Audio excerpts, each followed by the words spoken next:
पांडव कुंभकर्ण की खोपड़ी में कैसे डूब गए थे? आखिर पांडव लंका क्यों गए थे? दोस्तों, यह कथा द्वापर युग के अंतिम चरण की है, जब महाभारत का युद्ध होने वाला था।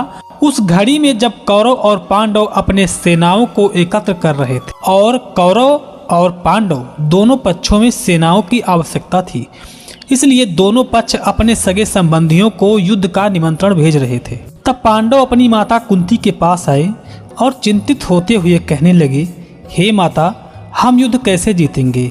हमारे पास सेना बहुत कम है और दुर्योधन के पास 11 अक्षौणी सेना है। हमारे पास सिर्फ 7 अक्षौणी सेना है। अब आप ही हमारा मार्गदर्शन करें। तब माता कुंती ने कहा, हे पुत्रों, चिंता ना करो, मैं तुमको उपाय बताती हूँ। मेरी बहन मंदोदरी जो लंका में रहती है, वह महाराज लंकेश्वर रावण की पत्नी है। हे पुत्र, हम 5 बहनें हैं। हम सब का जन्म रहस्यमयी तरीके से हुआ है। हम 5 पंच कन्याएं हैं। इस तरह मंदोदरी तुम सब की मौसी हुई। इसलिए हे पुत्रों, तुम लोग लंका जाओ और युद्ध का निमंत्रण दे दो। अगर लंका का एक भी व्यक्ति तुम्हारे इस युद्ध में भाग लेगा तो विजय तुम्हारी ही होगी।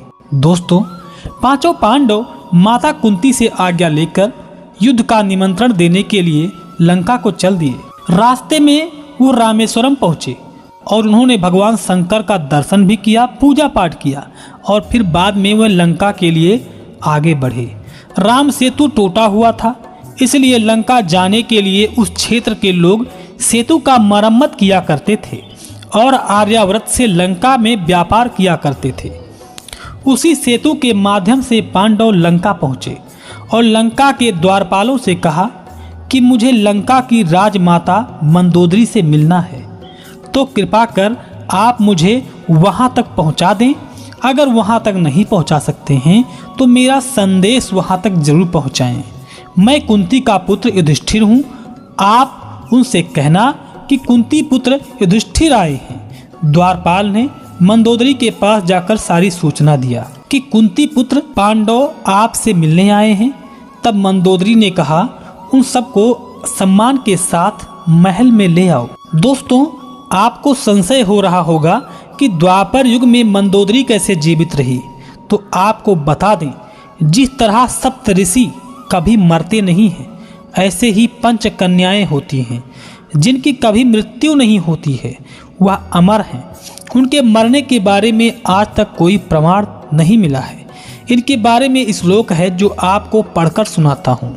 अहिल्या द्रौपदी तारा कुंती मंदोदरी तथा पंचकमना अस्मरे नित्यम महापातक नाशकम।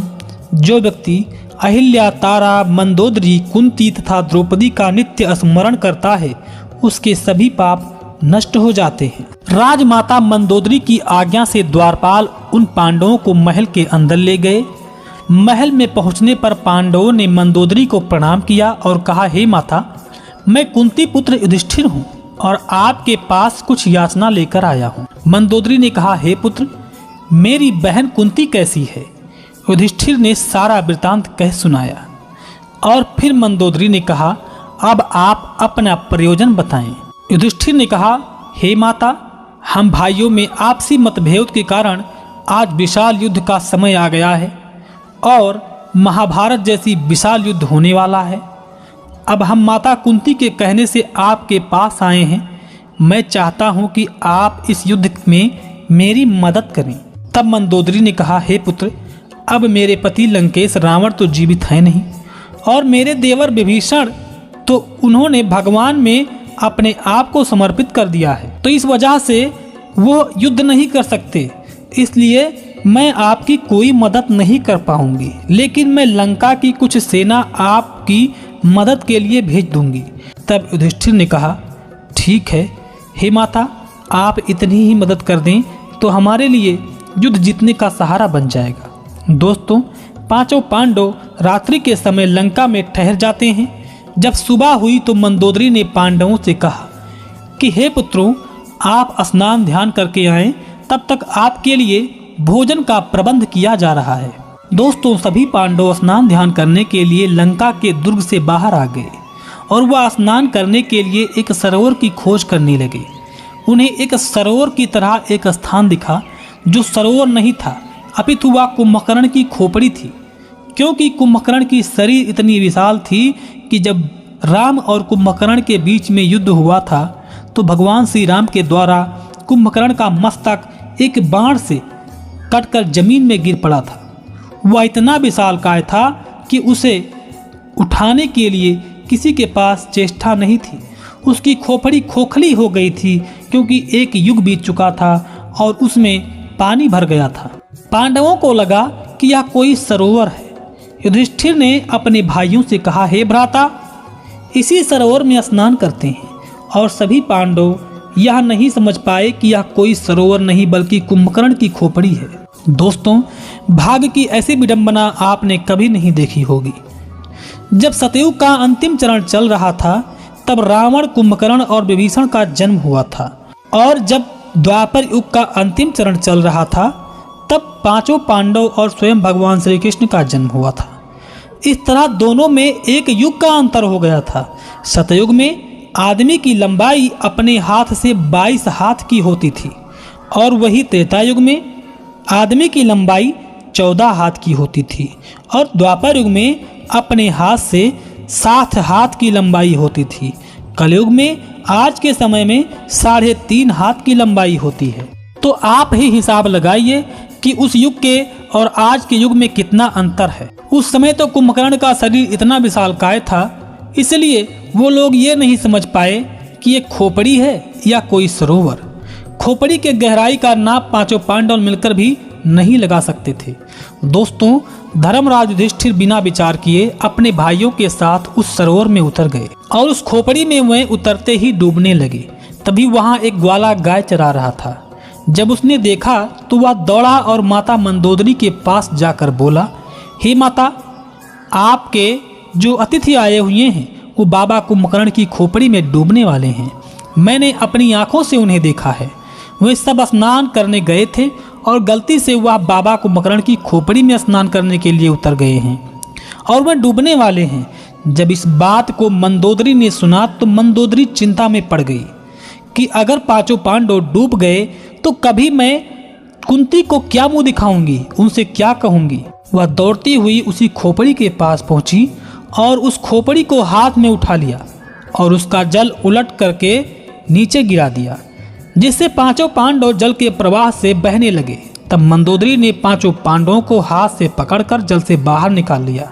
जब पांडवों को होश आया तब युधिष्ठिर बोले, हे माता, आपका मेरे ऊपर बड़ा उपकार है जो आपने मुझे इस सरोवर में डूबने से बचा लिया है।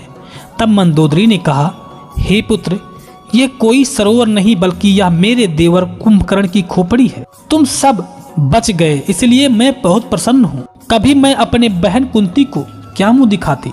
तब युधिष्ठिर ने कहा, क्या यह कुंभकर्ण की खोपड़ी थी? तब मंदोदरी ने कहा, हाँ पुत्र। मंदोदरी ने कहा, तुम क्या युद्ध करोगे?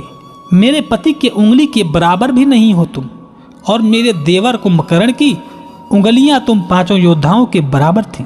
ऐसी बात सुनकर पांडव चकित हो गए कि मैं भीम, जिसके बल के बारे में पूरी दुनिया सुनकर डर जाती है, जिस अर्जुन के गांडीव की टंकार को लोग सुनकर भयभीत हो जाते हैं, हम वह योद्धा हैं। फिर भी हम लोग कुंभकर्ण के सामने अपने आप को एक चींटी के समान दिखाई दे रहे हैं। वो योद्धा कितने वीर रहे होंगे। मंदोदरी ने कहा, हे पुत्रों, मेरे पति रावण, जिनके चलने से पूरा संसार कांपता था, पूरी पृथ्वी डगमगाने लगती थी, भगवान श्री राम के हाथों वह मारे गए। उन्होंने अधर्म के साथ युद्ध लड़ा था। अगर तुम धर्म का साथ दोगे तो जीत निश्चित ही तुम्हारी होगी। इसलिए मैं तुमसे कहती हूँ, कभी तुम अन्याय का साथ न देना, अन्यथा सब मिट जाएगा। हमेशा धर्म का साथ देना। इस तरह से मंदोदरी ने उनको समझाकर अपने घर पर बुला लाई, उनको भोजन कराया। भोजन कराने के बाद अपने कुछ सेना को उनके साथ भेजकर पांडवों को विदा किया। पांडव हस्तिनापुर वापस लौट आए। दोस्तों, इस तरह से कुंभकर्ण की खोपड़ी में डूबने से बचे। अगर आपको यह कथा अच्छी लगी हो तो वीडियो को लाइक करें, चैनल को सब्सक्राइब करें और बेल आइकन जरूर प्रेस करें, क्योंकि ऐसे ही ज्ञानवर्धक प्रसंग आपको आपके मोबाइल स्क्रीन पर सबसे पहले मिलती रहे। और मिलते हैं एक खास जानकारी के साथ। तब तक के लिए लेते हैं विदा। जय श्री कृष्ण।